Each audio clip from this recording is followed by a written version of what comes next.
for Martin Sutherland and his luxury 5-bedroom apartment in West Kensington. This really is quite a small room. You can almost touch the walls by just putting your arms out, can't you? Please don't wind me up. Well, he's back in the saddle and taking on another luxury development just down the road in trendy Fulham. But will he make the same mistakes again, or was going £30,000 over budget on his first development enough of a warning? I'm going to save pennies. 100 pennies make a pound, and you'd be surprised how many pennies you lose when you don't look.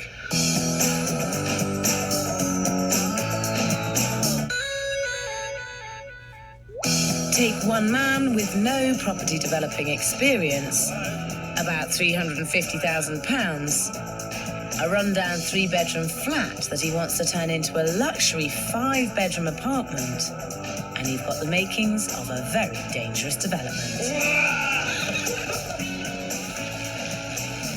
This is my first project, my first development. It's a learning curve for me. If I get it wrong, I'll be very sorry for myself. But I'm quite confident that I'll get there. Martin wants to change this 3-bedroom flat into a 5-bed, top-spec luxury apartment and then rent it out as a long-term investment. But it's a big project for a first development. How much did you buy the flat for? I paid £312,000 for it. And what are you planning on spending doing it up? I'm hoping to spend around £40,000 on it. The maximum of £45,000 if things go wrong. But I don't really want to go over that kind of budget. So that's 357 investment plus stamp duty. It's 370 odd. That's right. And what sort of return are you hoping for your £370,000 investment? I am hoping to achieve around £2,500 rental income from this flat per month. Why do you want to rent it out? Because I want to hang on to the flat. I think of it as my pension for the future. So this is a long-term view. So what we have to remember here is that this is a lot of work for a long-term gain.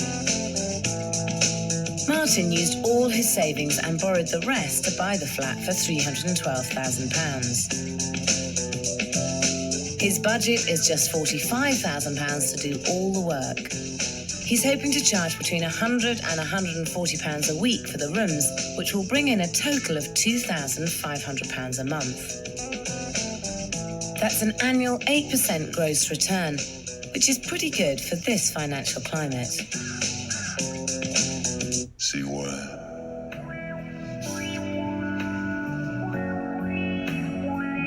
At the moment, the flat is spread over the top 2 floors of this property. It has 3 bedrooms and a bathroom upstairs. Downstairs, there's a large sitting room, decent-sized kitchen, and a tiny shower room. But all that's about to change. Martin plans to cut the kitchen in half and put a shower room in there. And that means the old shower room will become a tiny 4th bedroom. Then he's going to split the lounge so he can squeeze in a 5th bedroom. Upstairs, the layout's staying basically the same, with the addition of an ensuite in the largest bedroom. But that means 4 out of the 5 bedrooms in the flat will be pretty small.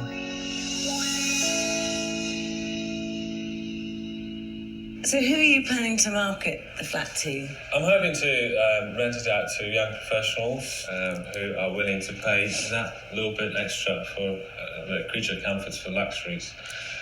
Okay, and how are you hoping to achieve a top-end rental price?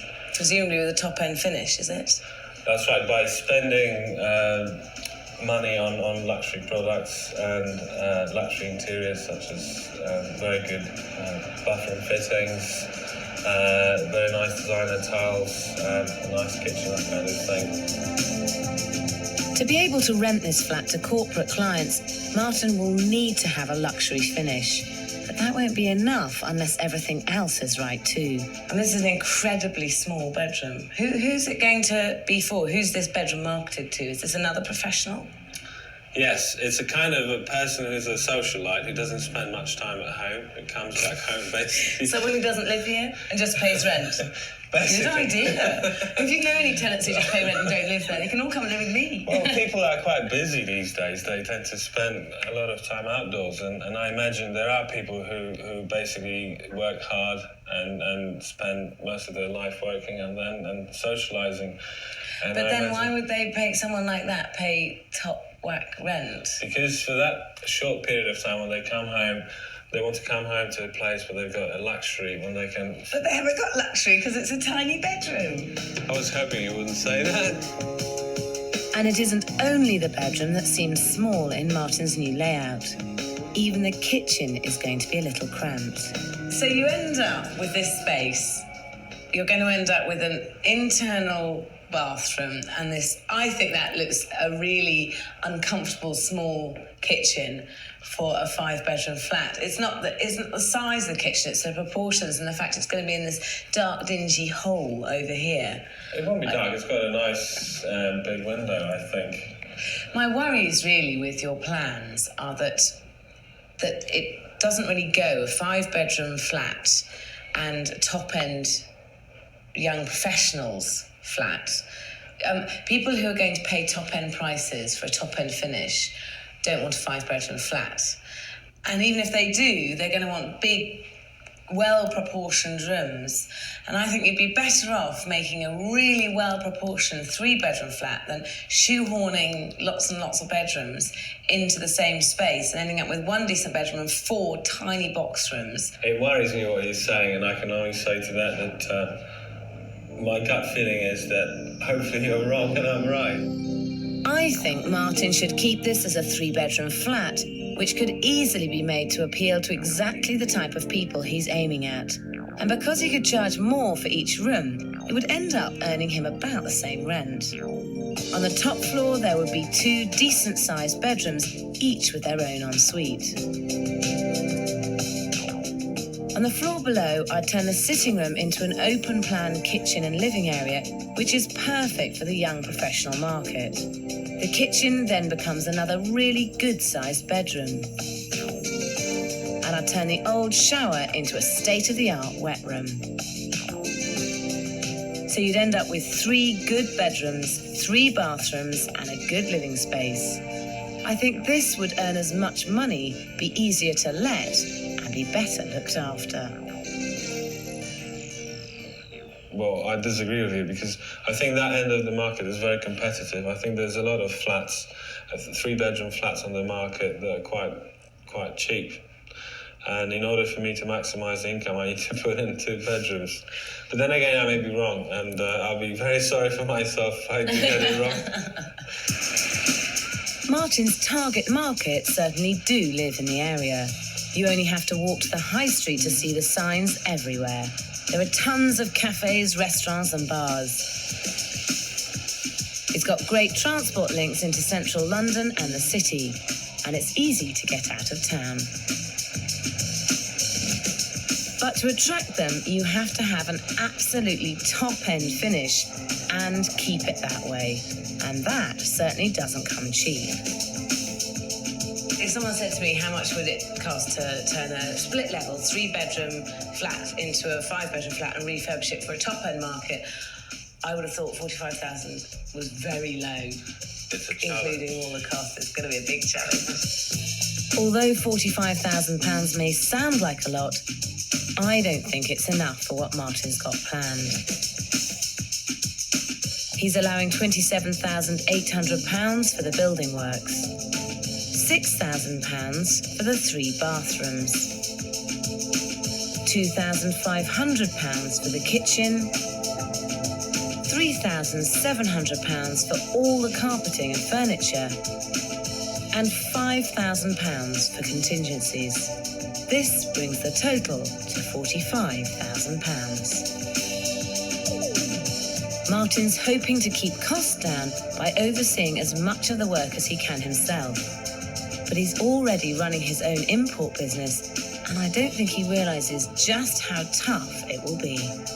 I am project managing the whole thing. I am the foreman. I'll be the labourer. I'll be the decorator. I'll be a part of the team, basically. I'll be the architect, the structural engineer. Next day, work starts on the flat. Martin's team of builders are ripping through. We're up and running. We're slightly behind schedule. But that's not uncommon in the building game, I believe. And whatever I say, Martin seems convinced that this flat really will work for the high-end corporate market. You've sacrificed a really nice big sitting room to squeeze in a teeny bedroom. It's a big bedroom. Is it? For a mouse.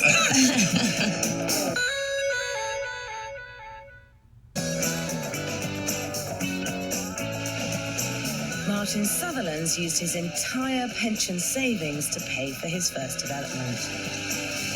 I'm quite confident that I'm not going to go over the budget more than 10%. Definitely not. Definitely not.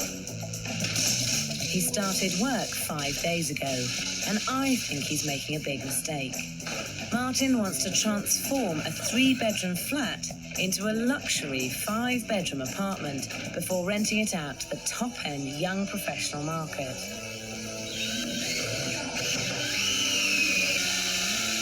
I think the new rooms will be very small, but the old walls coming down anyway. Oh my word, what's going on here? I thought they were going to leave the whole thing and just take out a doorway. It means more work, basically, screwing down more plasterboards and using up more rock wool. Not something that I wanted to see. Martin's convinced he can earn more money by squeezing more tenants in, but he could make as much money for much less work if he kept the rooms bigger. Ah, so you divided up the sitting room? Yes, as you can see, it's a big bedroom. Is it? For a mouse?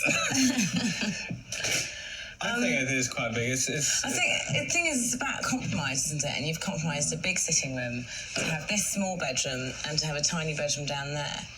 And I just wonder if you're looking for top-end rental, whether actually that's a compromise you can justify. Well, I mean, time will tell, really. Are you worried at all about it? Yes, always, every day. Oh, no, really? But I think we'll be okay. It needs to be okay because Martin's risking £370,000 on this development. Well, and this is a kitchen, is it now? This is the kitchen. Squeezing a shower room into part of the kitchen means that both now feel small. If Martin insists on shoehorning all these rooms in, I think he should create an open-plan living space. You knock through this wall, you take it right out up to here, take it right back and have a recess here that the fridge can sit against. And then you'll have a window at one end, a window at the other end, and this great vista through the flat. If we make an opening here, it won't be big enough to get the whole kind of space idea. Martin's still not convinced, so he decides to get a second opinion. It's a good idea to talk to your local estate agents to check out your ideas before making a massive mistake. Right, I've got a flat in West Kensington and I'm thinking of knocking down the wall between the kitchen and the lounge, but I'm not sure if it's such a good idea. What's the trend in the market at the moment? And are you aiming for families or is it for corporate sharers? Corporate sharers. Corporate sharers, right, okay. I would definitely say as long as sort of you've got planning permission and it's all legitimate, that it would be very advisable to actually try and open that space and try and create a much more open, airy living room. My main concerns are the lack of privacy. Someone's busy watching the television, other people are busy cooking, kind of doesn't make... If you were mainly aiming for families, then that would probably be more the case, but because it is going to be for corporate sharers, young sharers, they're not going to mind the idea of having, someone cooking whilst the other people are watching TV. They're going to be spending, most of their time together in that room. So I would definitely say for that end of the market, the trend at the moment would try and create as much space as possible so that people don't feel too claustrophobic and too boxed in. And with that, Martin's mind is made up.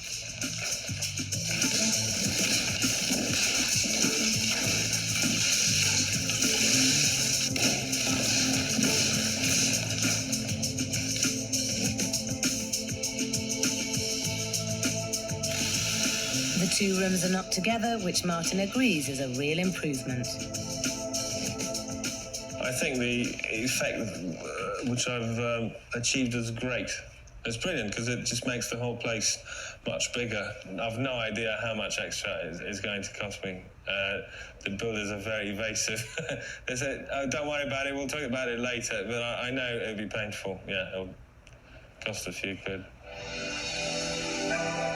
The results are great, but it's a good idea to find out exactly what it's going to cost before committing to any additional work, especially when your budget is tight, because this extra building work isn't the only thing not in Martin's budget. They don't actually look too bad, the windows. What are you planning on doing with them? It would be very expensive to restore them. It would. It would be actually more expensive than to replace them. So I've decided to import windows over from the continent. Even though these are the original and that's what people want around here? Yes, I'm having my windows custom built to my spec. They'll appear to be sash windows, but they won't be. It's just much better design. We need to move on with the times, and these are very, very obsolete. And they're not obsolete, they're in all the houses in London. So you're importing these windows from Europe? Is that the only thing you're importing?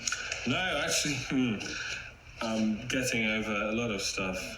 Hinges, extractor fans, all the bathroom fittings. So why are you importing all this stuff? To save money, to have a bigger choice of products, to have the originality. This flat needs to be very special. It does.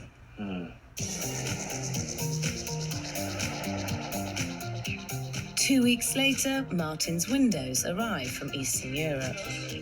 Although in the short run these won't affect renting the flat, when he comes to sell, I think they're not that suitable.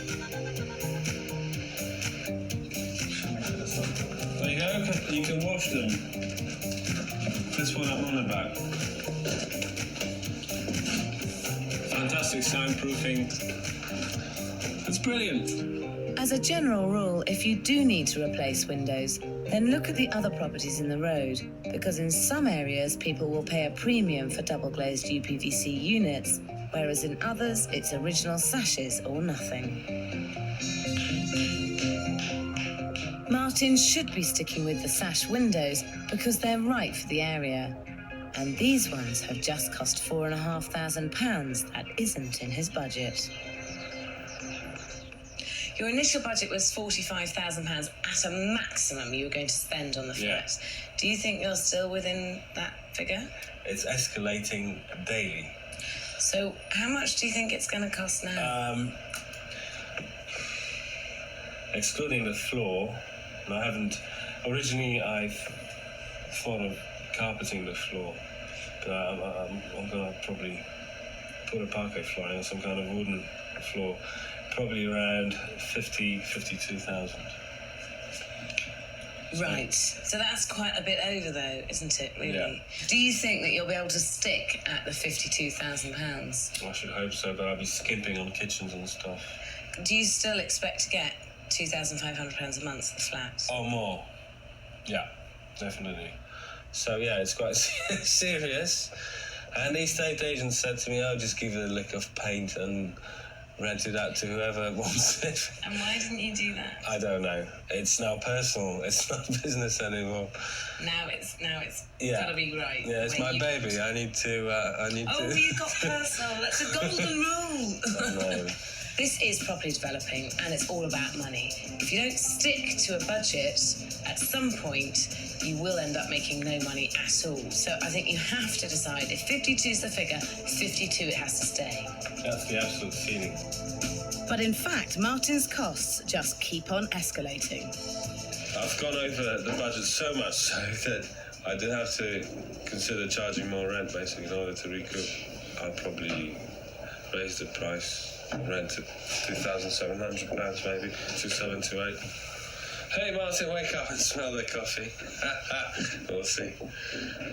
This is a big risk, because you can only charge more if that's in line with the market.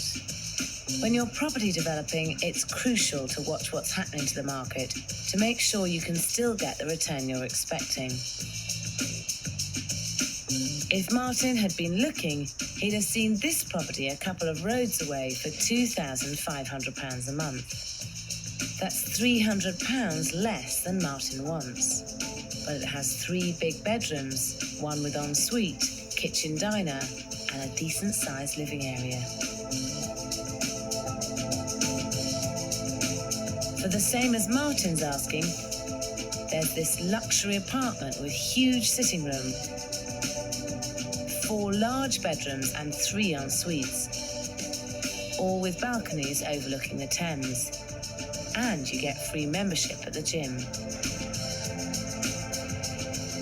Martin's renters could have this 5-bedroom house for an extra £100 a month, along with its luxurious bedrooms, sauna, jacuzzi bath, and decked garden. Martin needs to offer the same standard, and I'm worried that given the choice, these young professionals just won't want to live in his flat. This really is quite a small room. You can almost touch the walls by just putting your arms out, can't you? Please don't wind me up. I'm sorry. It is quite small, but it's big enough to put a double bed.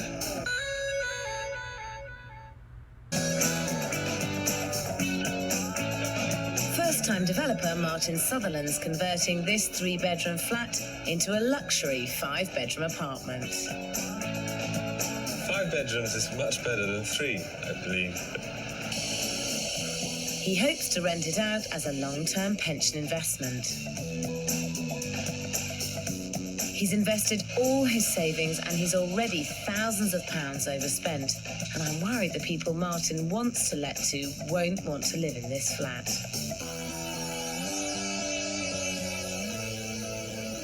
This room, I mean, it really is quite small, isn't it? Please don't wind me up.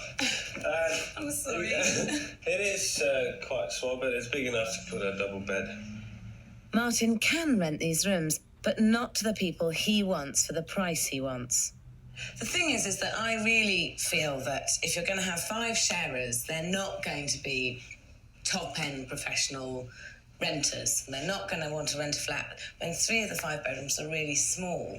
And I just wonder if the solution is that you spend less on the spec, so you don't have the plasma screen, you don't have the parquet floor, you don't spend as much money as you're spending, but you make this appeal to the student market. I don't think student would be the right kind of tenant for this flat. My argument really is just that if you don't spend as much on the finish, then you can charge less per room because you spent less, and therefore you're more likely to broaden your market and have more people who are prepared to rent this. Sarah has suggested that I should spend less money on decor and charge less money for rent, but that would be putting me in the same pot with all other landlords. I'm not interested in that. I'd rather spend more money, have great satisfaction. I've got a great flat, feel secure that I can always rent it out, and charge more money. I'm going to be very choosy about I'm trying to say that diplomatically, I'm going to be very selective about my tenants. As far as students are concerned, they'd have to be very rich, very well behaved. I feel like a pharaoh building a pyramid. I want to make my mark on this. Yeah. But Martin's top-end finish is costing him a fortune. This is all flooring you've had delivered, parquet flooring, but you had £1,200 in the budget for all your flooring. How much did all this cost? About £2,000. And does that include the underlay and fitting it and finishing it off? No. It would cost about £5,000 all in. Crikey, so £5,000, so that's £3,800 over budget on just the flooring. Yeah. Which I do agree is going to look gorgeous, but you decided that was a good idea, did you? Why was that? It's the quality material. Look at that, 3/4 of an inch solid oak. Oh, I'm not doubting it's gorgeous. Compete with a carpet. It's much better. So this is going to cost you nearly £4,000 more than you'd originally budgeted on for the flooring. Yeah, and that's excluding the carpet that still needs to be laid on the floor, on the stairs. So that's on top of the £5,000 for the parquet. Yep. How is your budget going? Because it's not very well. I've already gone well over the budget, but I may as well go the whole 9 yards. How much are you at now? Because you were about £57,000 in total is what I've earmarked. So that'll be definitely. That's it. Yeah. No more. The worst case scenario, 57 grand. A month ago, Martin's maximum budget was £52,000. It's now 57. He's had to take out a bridging loan to pay for spending, which is costing £300 a month in interest alone. And this development still has a long way to go. It's such an awkward layout of this kitchen. We lost that wall, so I can't put anything up against it. So the U-shaped kind of kitchen is out of the question. And also the limitation number 2 is the window, because it opens inwards, which means you can't put a sink or a tap in its way. I think I must have made a mistake, because I was going to put the handle on this side, so the window would open that way. Unfortunately, I've made a mistake, and I can't change it. The total budget was £2.5 grand for the kitchen, and I'm confident I can do it in that budget. Kitchens are cheap when if you know where to buy them. But 2 weeks later, and Martin's dragging me to see a kitchen he's hoping to buy. And it's nowhere near his £2,500 limit. In fact, I think he'd be lucky to get change from £15,000. So, is this the kind of kitchen that you want to get? I love it. I think the stainless steel would complement the look of the flat very well, and work very well with the aluminium and brushed steel. I mean, considering this kitchen here would be about £15,000 and your budget is £2,500. I mean, clearly you are a very long way off of being able to afford it. The flat's going to look so beautiful that I wouldn't like to put an inferior quality kitchen in it, because it would be a letdown. And if it means spending more money on something that will be of better quality, so be it. I might even go over even more over my budget. I have to say, to spend £15,000 on a kitchen that's going to be shared by 5 renters seems absolutely nuts, because they're just not going to look after it, and it's going to get a lot of wear and tear. You're better off choosing a cheaper kitchen that you can replace regularly. Thankfully for once, Martin shows a little restraint and just about keeps the £2,500 in the budget. I went for the cheaper kitchen because I had to start saving money somewhere. It's costing me about £1,500, this kitchen, so it's not so bad. Plus the appliances, of course. I was originally worried that the kitchen might be a letdown in terms of the look of the flat, but the way I'm going to trim it with my own kind of personal touch is going to make it look really good. It'll look $1 million and some change by the time I finish with it, promise you that. But elsewhere, he seems to be making much more work for himself. So now that you've nearly finished with the flat and you're doing the bits of finishing touches, how are you going to actually rent this flat out, do you think? I'm going to rent it out as individual rooms, basically. The whole flat will be split into bedrooms and... So you're going to rent each room individually and advertise each room separately? It's a lot easier than renting out the whole place as one unit. It's not. It's so not. You've got to find 5 people who not only get on, but also if you've got 3 people living here who happen to live like pigs and you're trying to let the other 2 rooms, how do you're doing a viewing at 9 o'clock at night, and there are 3 of them watching telly and they're eating their Chinese takeaways, they've got overflowing ashtrays and they've got mouldy old milk in the fridge. You've got to come and say, so I'm doing a viewing at the moment. The kind of person that I'm going to invite to live here He'll be a young professional who earns plenty of money, who's well-groomed, who's a non-smoker. I'll be asking for references. I would recommend that you let this whole flat as one unit, because then you'll get one group of friends who will take joint responsibility for not only the rent being paid, but the bills being paid and the flat being kept in a reasonable condition. I don't think there's a clear-cut solution to this. I think your scenario is no better than mine. But what about the bills? How are you going to organise those between the 5 tenants? This is something I haven't thought of yet.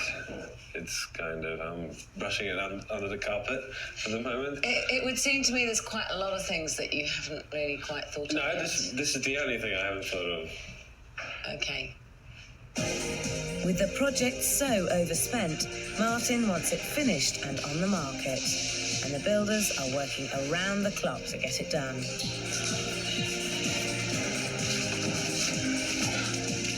I only hope it's worth it. This is a tiny single room. It's more like a study. I'd find it very difficult to rent this as a bedroom.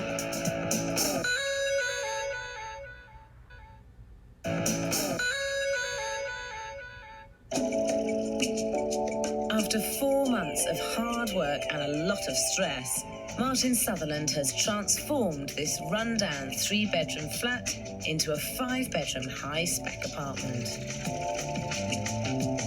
The main bedroom is a success, and the ensuite really does work well.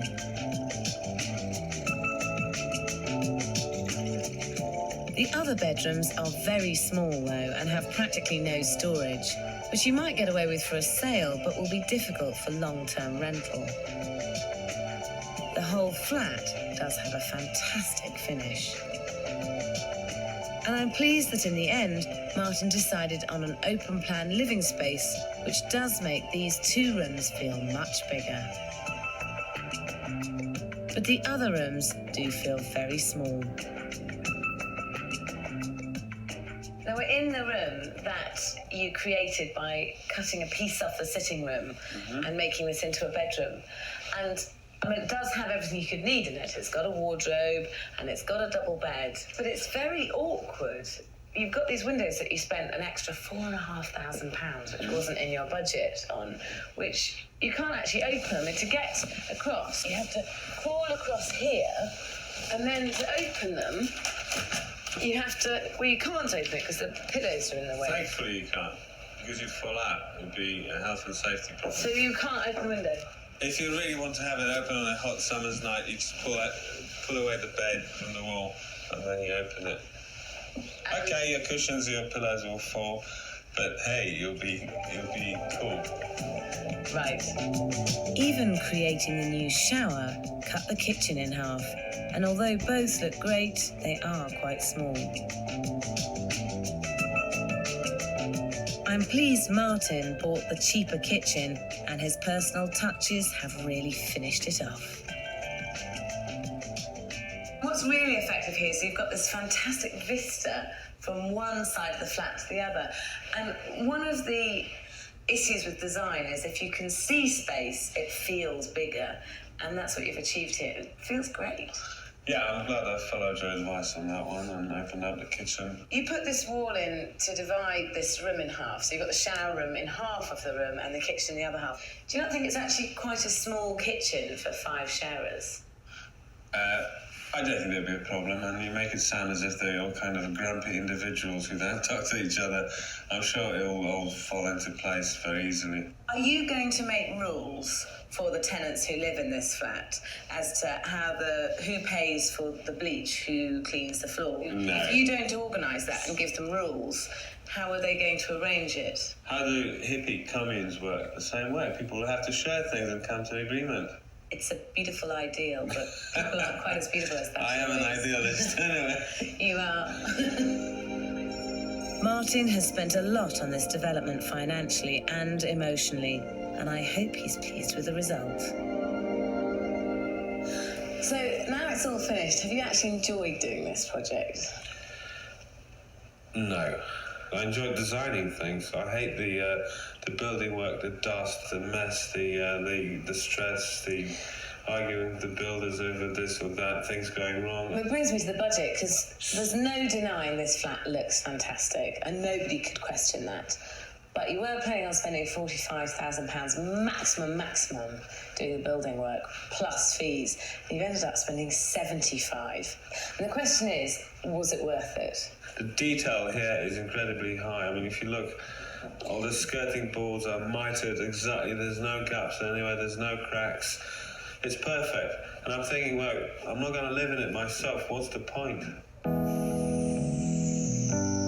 It looks great, but it hasn't come cheap.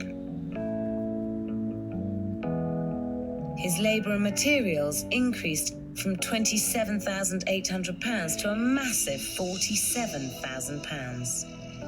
Even though he saved by importing tiles and fittings, his bathroom still cost an extra £300. Martin had budgeted £2,500 for his kitchen.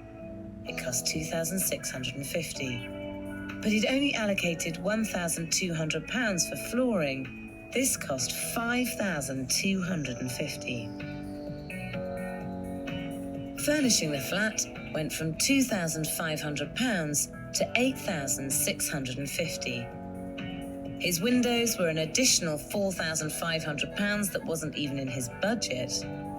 In total, Martin's development has cost him an enormous £74,350, plus stamp duty and fees at £13,000. So, would you have spent as much, do you think, on the finishes? This is it. I feel I've well overspent.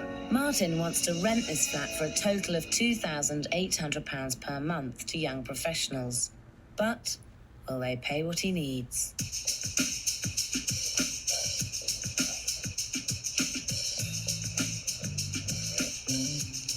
This is a great room. This would definitely appeal to our type of client. All new is exactly what we want.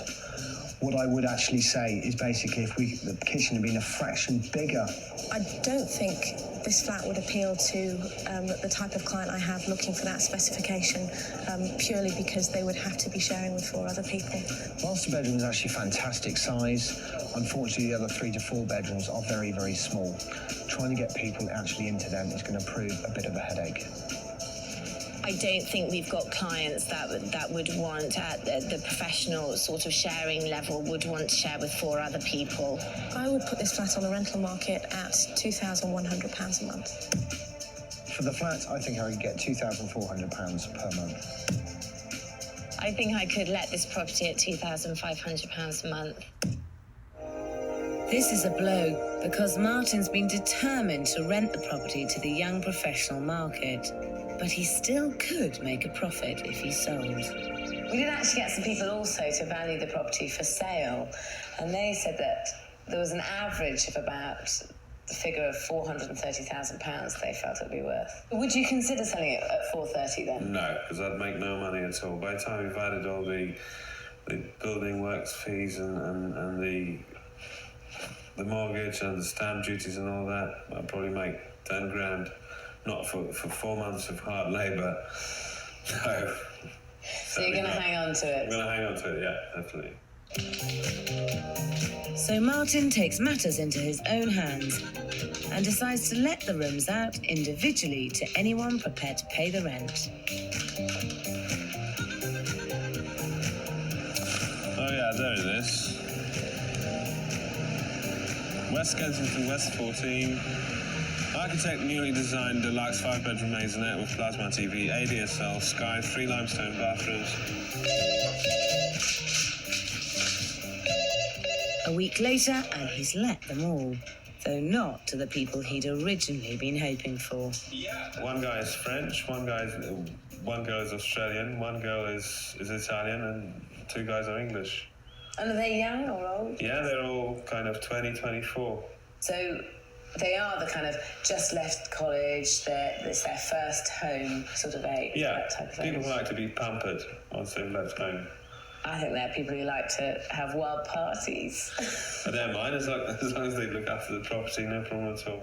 In all honesty, I don't think that the sort of people who've rented this flat from you are the sort of people that you were initially hoping to rent it to, with all these beautiful finishes. They're the sort of people who are first coming to London and they're first renting their flat, not older people who are going to really appreciate the amount of money that you've spent on the finishes in the flat. You're probably right. I mean, I was probably aiming at slightly older. I don't think we should put a label on the age. When I was 18, I was a perfectly respectable young man. Rubbish.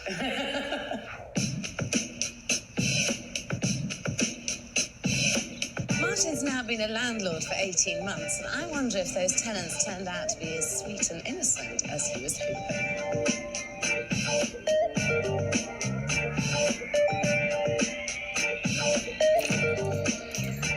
In fact, being a landlord has turned out to be a bit of a headache. It comes with a lot of hassle, so anybody who thinks it's easy peasy money, they're wrong. You have to be nice to people, and at the same time, you need to fix things. And it's not just door handles. Broken loo seats, leaking washing machines, damaged curtain rails, chipped paintwork. I need a lot of patience for this, and I have a very short fuse. So in a minute I'm going to start swearing. Please forgive me. In fact, Martin's back at the flat repairing something almost every week. Oh, what do I do with this? People who are quite unfamiliar with the continental style windows, they kind of, push and pull them, and this is the result. What's more, Martin's discovered that his buy-to-let property isn't going to make him rich. In fact, just breaking even is going to take years. The thing about buy-to-lets is they can make you money, but only if the percentage return is high. But if your budget goes up, your return comes down, so Martin will have to control his spending if he decides to go for another property. But by August 2004, with things quiet in his glassware business, Martin decides to do exactly that. He's found another maisonette in nearby Fulham. Last year I said that I wouldn't do it again, but now I'm fully healed up, the batteries are charged up, and I'm yearning to do it again, actually. Like West Kensington, the location is buzzing, and Martin should have no problem attracting young professionals here. The flat is above a bank with its own staircase. It's a good size spread over 2 floors, but there's no central heating and it needs modernisation. Martin's planning to turn the 4 bedrooms and 1 bathroom into a luxury 5-bedroom and 3-bathroom property.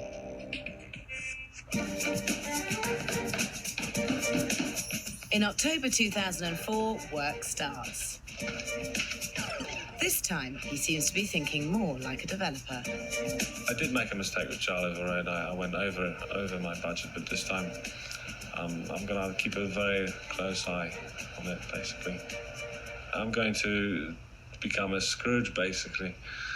I'm going to save pennies. 100 pennies make a pound, and you'd be surprised how many pennies you lose when you don't look. In this development, Martin's ideas will work much better. The flat's much bigger, and although there's a lot to do, the size will make it easier to rent and give him a reasonable return. And Martin has some interesting ideas to try to make the site run smoothly. My clocking in machine is basically a panacea for my peace of mind. The constant worrying about builders turning up and so on is what made me go out and buy this machine. I know that at least they clock in, at least they're here. The thing about doing your second development is to learn from the first. Martin's using the same team of Polish builders he used before, which if you speak Polish is absolutely no problem. And he's applying the same formula, top-class luxury finishes, so he can charge top-end luxury prices. They cost something like £1,000 just for Latin. I'm not sure if all my fittings are tenant-proof. That's the only worry, because the flat is going to be so nice that it'd be heartbreaking to find that the tenants have ruined it. Especially after spending £350,000 buying the flat and £40,000 refurbishing it. If he can get the £2,500 monthly rental he's hoping for, that would be a pretty good 8% return.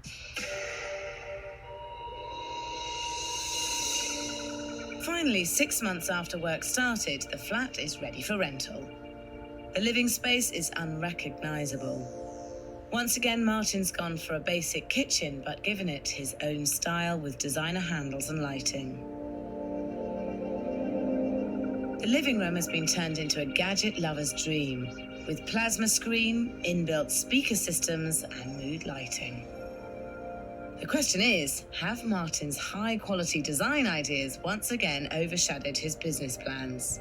There's only one way to find out. Hiya, how are you? Hello, great. Lovely to see you. You're a glutton for punishment. You've taken on another one. Yep, come and have a look. Great. Oh, lovely kitchen again. You like it? That's lovely, yes. Cool lighting. It's quite a high spec. Is it a higher spec than you were planning originally? Yeah, I was going to skimp on some aspects, but I think in the long run, if I wanted to sell it, certainly people will appreciate the detail, the devil's in detail, so... It looks fab. Let's go and look upstairs. There's one bedroom there, Yep. and then that's the second bedroom, and then you've got the three up here, yeah?